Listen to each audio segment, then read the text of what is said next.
Hello guys, welcome back to our channel App Tutorial. Today in this video I'm going to show you how to get more matches in Okcupid dating app. Now first of all, open your web browser and type in okcupid.com. Now it will send you to this website and sign in. Now I'm going to sign in with my email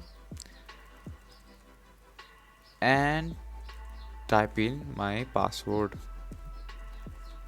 And after that, to get more matches in Okcupid, you just have to make your profile look very good. Put more photos, up to 8 photos, and type in all the forms that it has given to you.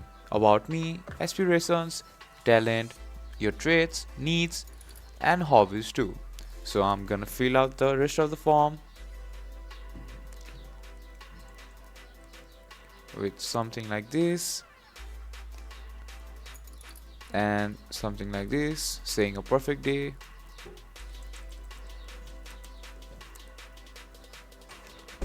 And I'm gonna also write this.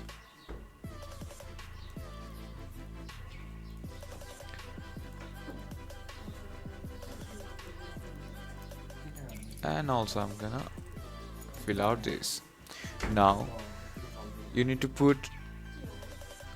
fill all these forms and fill out your photos and put more photos of you so you get more matches. If you find our video helpful, please leave a like and don't forget to subscribe our channel. Hit the bell icon button to get updates on our new videos and drop a comment for reviews and more contents like this. Thank you for watching.